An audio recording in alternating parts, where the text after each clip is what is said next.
Kanan? Clark, Jedi Order at full. This is Master Obi-Wan Kenobi. This message is a warning for any surviving Jedi. Is a warning, Dark Shadow. This is a warning. You're in the wrong place.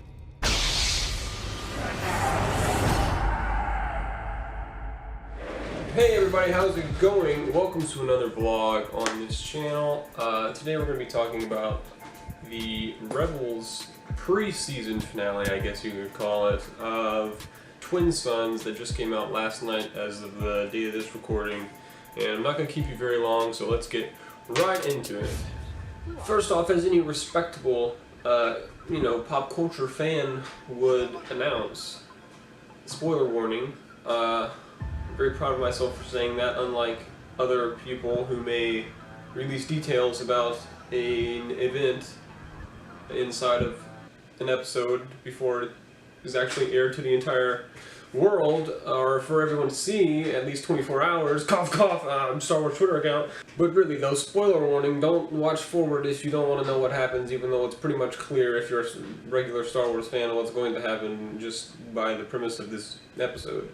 So like I said, this is going to be a quick video. I just wanted to talk about it because it was really a cool episode to me, even though there were a couple things I didn't really like about it. But overall, I really did. I think this was great. There's a great lead up to the season finale, which is coming, I think, next week in 2 parts. So it'll be 2 weeks.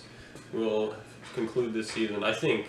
My initial thoughts, let me think back. I just watched the last 5 episodes of Star Wars Rebels. I was actually behind, and I knew once all the stuff started coming out, and they showed that sneak peek or whatever, where you can see Obi-Wan and Maul in that little glimpse in the desert.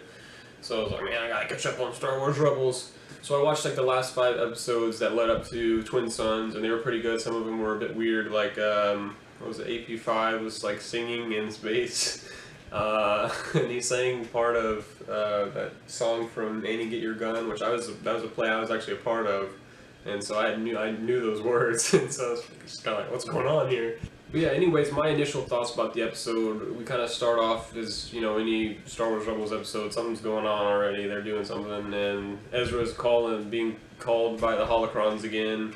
And it starts out just your usual Ezra dicking around and going off without the group, doing his own thing, and so you can just hear everybody's collective sigh, and just oh, here we go again.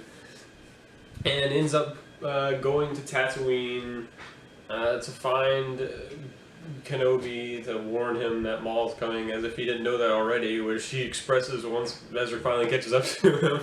I actually didn't think that Ezra or the Ghost Crew was going to have any part of it. I thought it was just going to be an episode strictly about Maul and Kenobi, which, looking back, I think was really what they were kind of leaning towards, and they just kind of shoved Phoenix Squadron in there.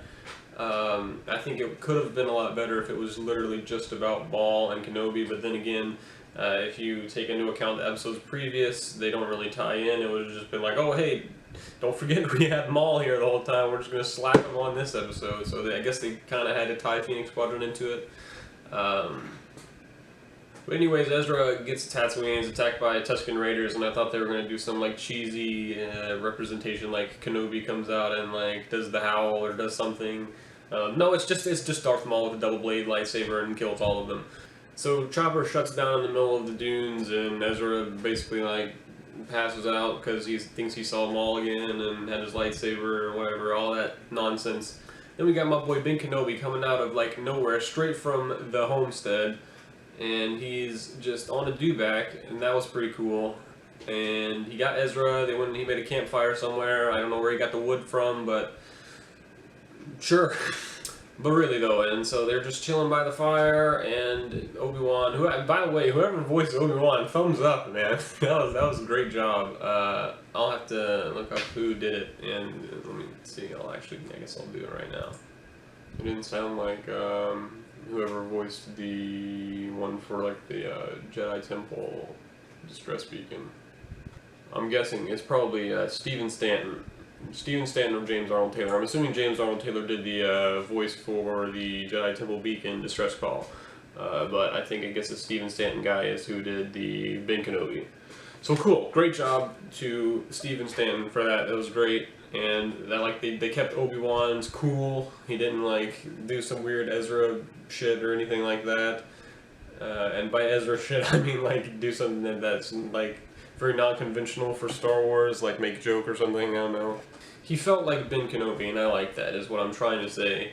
The ultimate moment that everybody was really looking forward to, which was Maul popping up out of the desert from nowhere, and I don't know, just kind of like, it was a weird relationship between three of them, because it was like Ezra, it's like we have Obi-Wan Kenobi in the middle of the desert, like this highly renowned Star Wars character, like knows so much information, is a great fighter, like, I mean, pivotal character in the series, is just chilling with Ezra Bridger, who is TV show character that not even everybody knows about, which they should know about Ezra Bridger by now, but I mean still, he's not nearly as renowned as Obi-Wan Kenobi.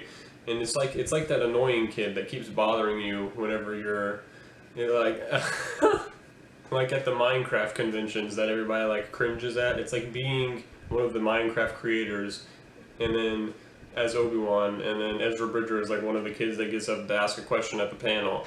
And it's like, hey, how do you make a cake in Minecraft? It's just like one of those situations is what it felt like to me.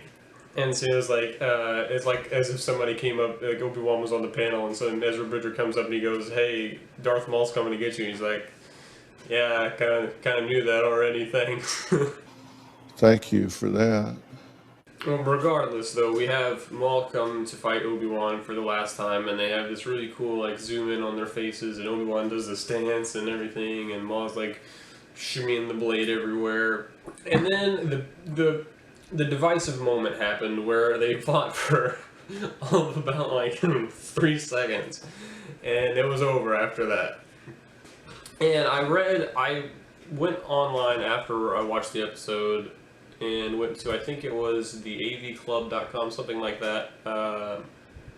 Annotations are going away on YouTube, so I should probably look up what it's actually called, because probably by the time I upload this video, it'll be gone and I can't annotate this, but I'll leave it in the description so you can go look at it yourself.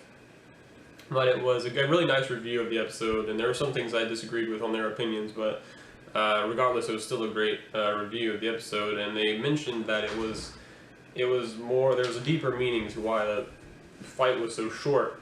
And it was like the audience is meant to parallel with Ezra, and Ezra's, left off again, and he's going to, because he knows he's going to find Obi-Wan and warn him about this, and there's just like so much like absolute like this claim to absolute truth that Ezra knows, I guess. And he's like, he just knows his expectations are high, and I feel like that's what they wanted the audience to feel. It's like we're all expecting this final battle between Graybeard Kenobi and Darth Maul with like crutches, basically, in his old age. Really, what I'm trying to say is, I guess everybody was expecting this incredible final showdown between Kenobi and Maul, and then what they got was this like 3-second 2-swing, one down the middle, and Maul's gone show, and it just shocks you. And I think that what they were that the review said they were trying to parallel to Ezra is that, Anyways, what I was trying to say is that Peter Mayhew basically said that he thought Chewbacca's reaction could have been expressed more when Han died, and I just feel that's the same thing as here. I feel like this fight could have been expressed more to really close out Maul's death rather than just swing, oh, I'm dead. Is he the chosen one? Yes. Kabam, we're done. And I know it's a TV show, I know they have limited time and everything, but I just feel like that would have really sealed the deal a lot more than just the simplicity here. But I understand the symbolism, and I'm okay with it. I'm not going to cry about it or anything. And it was upsetting at the time, because I was just kind of in shock, like, was that it? And then Ezra goes back to the base, and everybody's fine with it for some reason.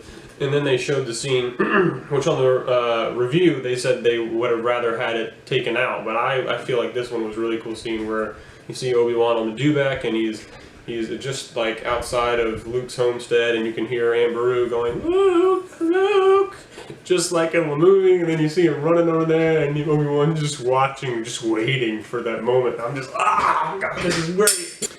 So overall, really good episode. I don't know if there's, I'm sure there's a whole lot more people on YouTube who have a much better review than this. I just want to put my thoughts out there for you guys, and I haven't even been following my like infamous talking points that I make when I make these videos. I guess I did pretty good. I'm excited for the season finale called 0 Hour in 2 parts. Thrawn's gonna destroy everything, and I'm excited to see it. But other than that, guys, that's my thoughts. I hope you guys enjoyed this video. I am working on my Emerald City Comic Con vlog. Hopefully that will be up sometime soon. A lot of goodies in there. That's going to be a really good video. Going to be a really good third vlog to get on the channel. Hope you guys enjoy that. But other than that, I'm out of here, guys. See you later. Peace. Yes, I did.